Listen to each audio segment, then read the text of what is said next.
Hey guys, Michael back with you with another Monday. Today, let's talk about aging and longevity. What if I told you that aging is not as inevitable as we once thought? The science, which is new, is uncovering ways now to slow down that process and not only to live longer, but better and healthier and stronger than ever before. So let's dive into today's video and talk about the science behind longevity. For centuries, we've accepted aging as a process we cannot control, but modern science is proving that wrong. Researchers like Dr. David Sinclair at Harvard Medical School and Dr. Peter Attia, a longevity-focused physician, are showing us that aging is, in many ways, a disease, and diseases can be treated. So today we're diving deep into the new science of longevity, the reasons we age, and the practical steps you can take right now to slow it down. So stick around because we're going to break this down into clear, actionable steps covering fasting, exercise, sleep, supplements, and even cutting-edge research that could define the human lifespan.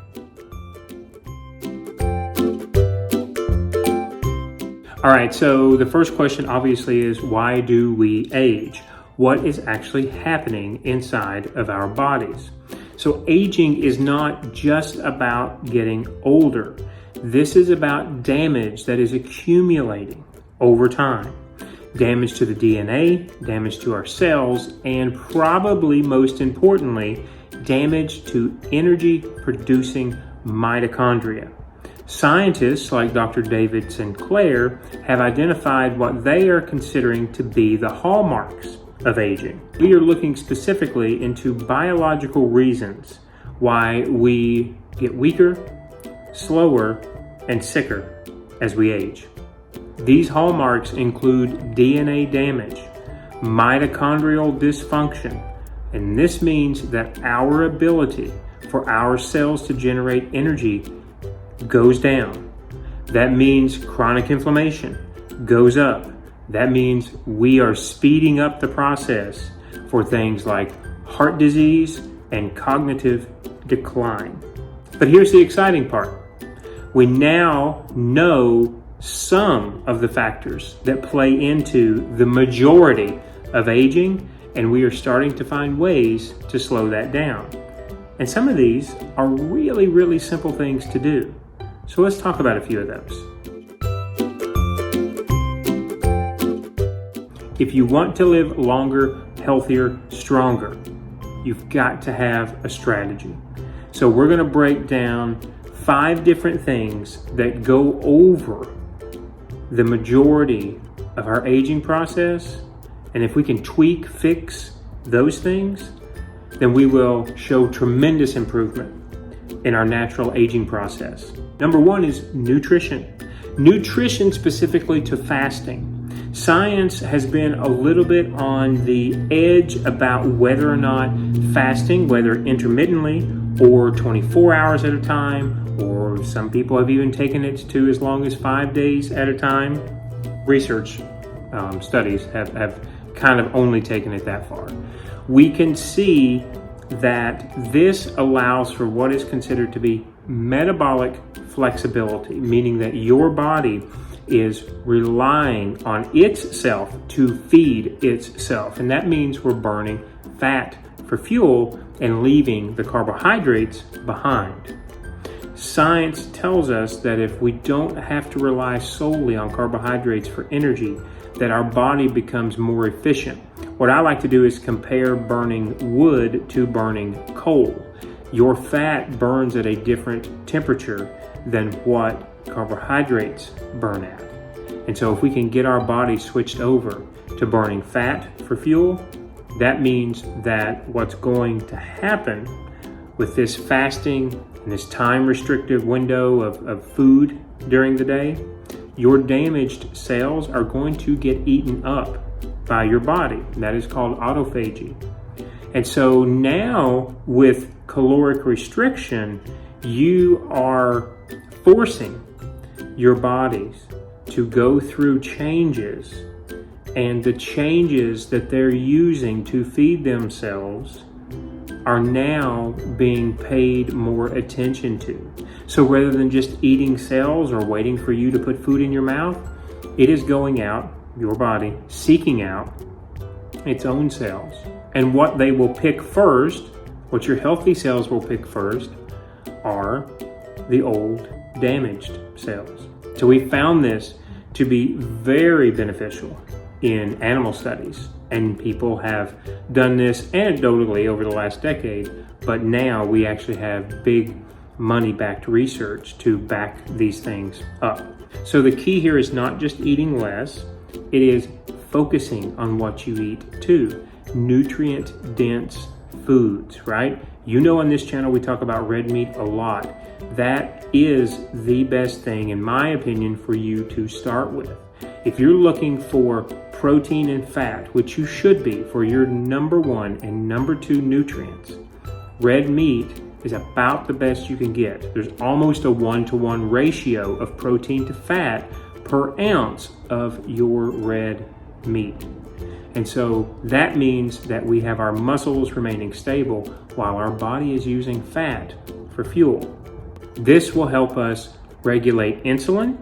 This will also help us, more importantly, to reduce that chronic inflammation and will hopefully lower comorbidities or other types of metabolic autoimmune disorders that you might be experiencing.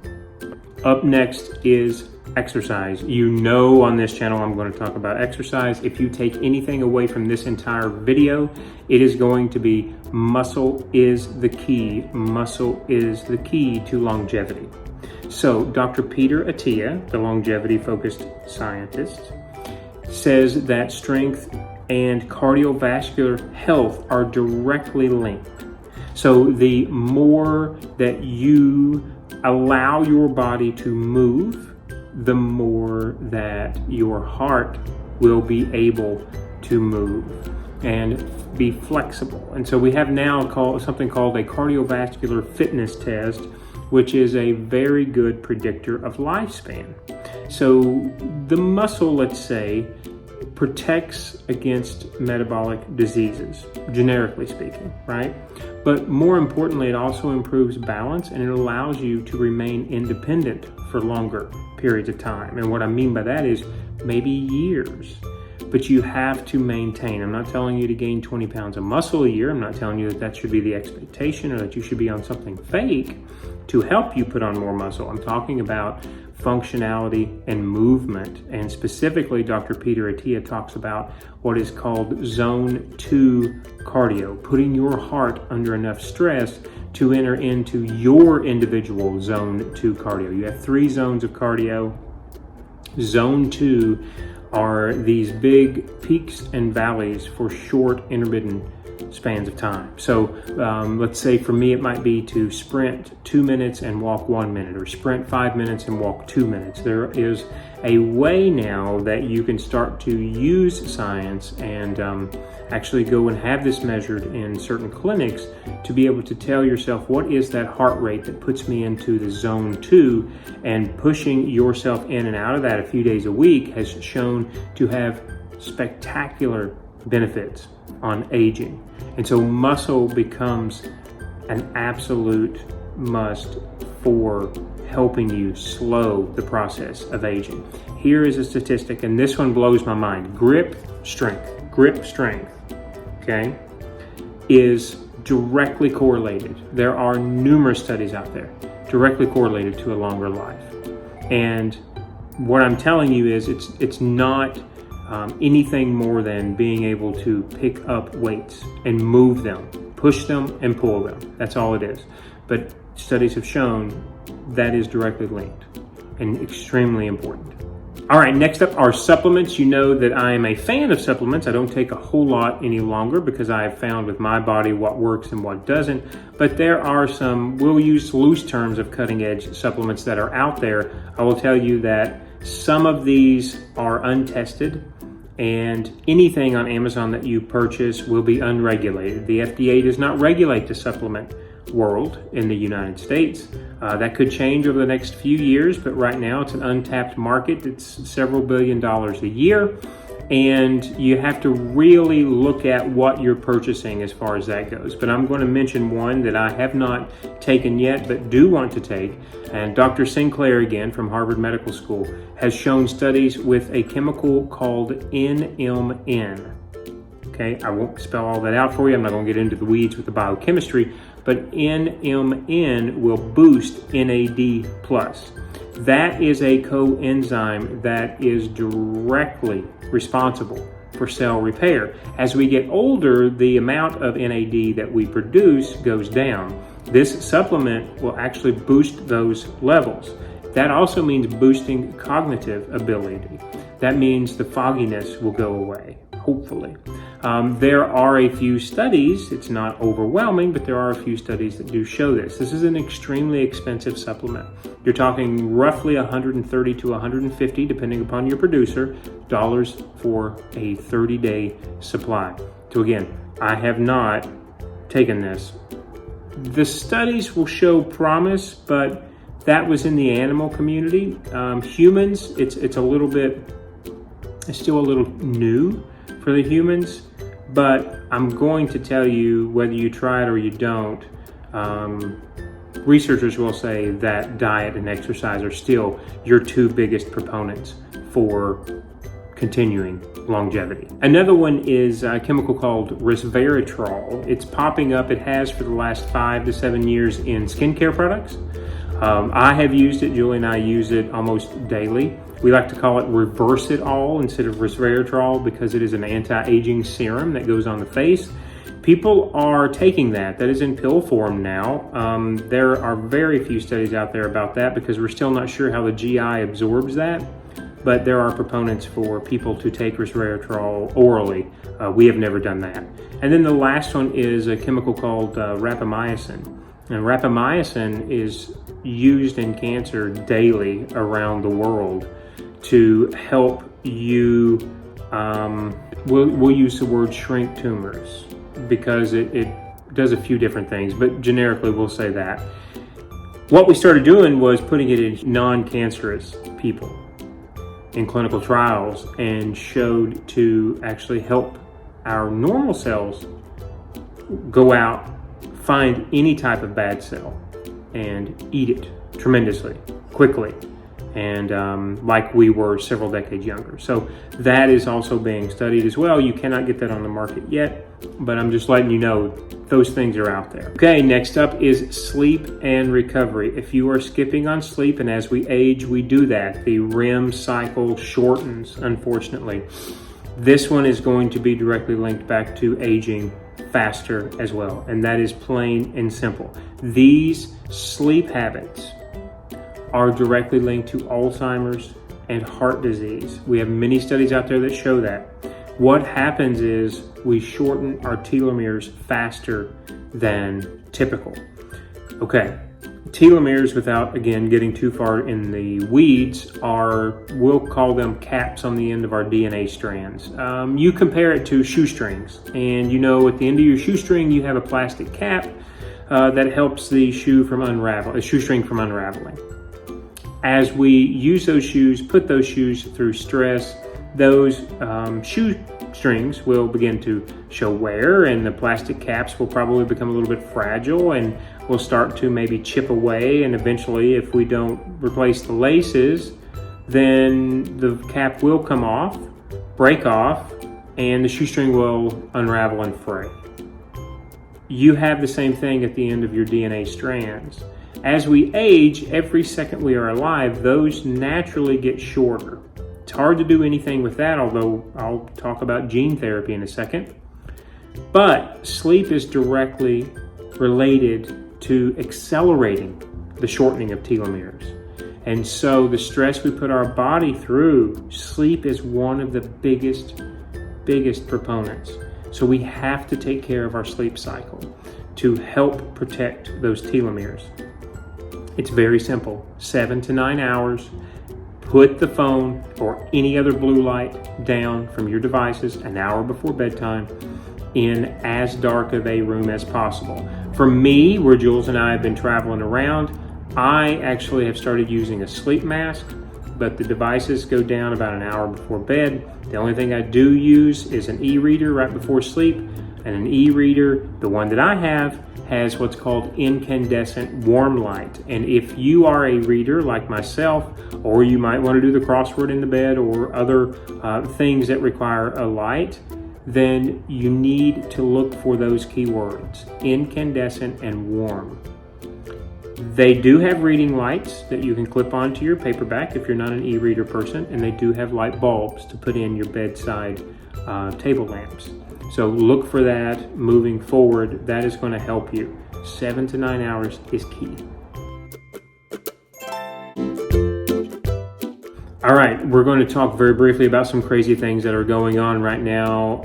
We'll say they're really in the rats. They're not a whole lot into the human space yet. Rats and plants with the new science and what's going on in longevity labs, because they're starting to pop up. And, used to we talked about lifespan. Now we're kind of moving toward that word of longevity, expectation, if you will, and how do we slow that? So we're just now, from the government, getting these big dollars to begin to study longevity of individuals' lives. So the first thing that is up is something called CRISPR, C-R-I-S-P-R. CRISPR is an acronym, and essentially think about it as clipping. It's clipping of a DNA sequence. It's clipping of a gene where you can alter that. So if it's an aging gene, the science that's happening right now, and it's mainly in the plant world, some in the rat world, we can edit.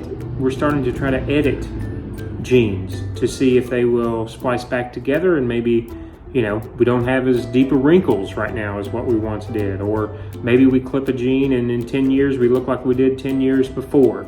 So that is, I'll say, interesting. The research is not prevalent yet, but people are talking about it. You can actually order this online right now and play with it in the plant community and start making hybrids of different plants. There are individuals that are purchasing it and trying it in themselves, and I can't tell you whether that's good, bad, or ugly, but you can find this out there. The next one is called Senolytics. Senolytics are a group of pharmaceuticals that hunt down we'll call them zombie cells. So we do have cells in the body that are trying to eat our healthy cells, just because, again, with a gene and a switch gets turned on or a switch gets turned off. So we are working on drugs that show promise in rats. They're helping rats live a little longer than just weeks and months, and they will actually filter out what we call zombie cells. And then this one is interesting. So I've read about some blood experiments, and the guy, if you want to learn more about that, is called Brian Johnson, and his whole shtick is don't die. And so he is spending hundreds of thousands of dollars every year trying to lengthen his lifespan by almost any means necessary. I mean, he has the disposable income to do it. And one big thing that he has done over the last few years has been to receive plasma from his son. So almost like a blood transfusion to his son's in his late teens to strengthen and euthanize his blood. And then, on top of all that, we have also had him take his blood to his dad, who's in his mid-70s, and shown that it made his blood work look like he was in his mid-40s. So this is new, but it is starting to become mainstream. It's not really on the fringe anymore. So there are labs out there that will do that. And that's my next point, is we're now starting in your larger cities around the country having longevity labs pop up where they will sit down with you. They will personalize, individualize you and your situation, and then start talking about technique and things they can do, things you can do to, I don't want to say reverse, but slow down the aging process. I know it sounds like sci-fi, but I'm telling you, over the next 10 years, this will become mainstream, and we will see these popping up probably in most larger cities. All right. In closing, what is our takeaway today? Those 5 things. I know we've talked a little bit about future stuff, therapies and drugs and blood work and blah, blah, blah. But let's be honest. That's fancy right now. That's expensive right now. So what can we do right now? Eating the nutrient-dense food that we talked about previously, strength training, and build the muscle, whether that's walk a minute, run a minute, whether that's picking one thing up, maybe it's a trash over your head, setting it back down in another spot, push and pull. That is what it is about. The sleep. You have to get the quality sleep. Try the metabolic flexibility, like Dr. Attia was saying. Try the intermittent fasting. Wake up today and say, my food window is going to be from this to this. Typically, I've talked to you guys about it. For me, it's about 10 to 5. I have tried over the years, to shorten that. It used to be 7 p.m. and I keep trying to bring it back a little bit further. And there are days that I stop eating at 2 p.m. and will not eat anymore. So I have a 4-hour food window. But that metabolic flexibility is becoming extremely important. And then stay curious. You have to do your job too. You have to look it up. You have to get off of mainstream media, and you have to read for yourself. And that's the only thing, the biggest thing that I can encourage you to do to stay on this planet a little bit longer. As always, guys, thank you so much for joining me. I hope you enjoyed this one. If I got anything wrong, let me know. If you have any suggestions, let me know that too. I love it. I love sitting down and reading new research, especially when it has to do with exercise and my body and staying as young as I possibly can. I will see you guys in another video very soon. Have a great day. Thank you so much.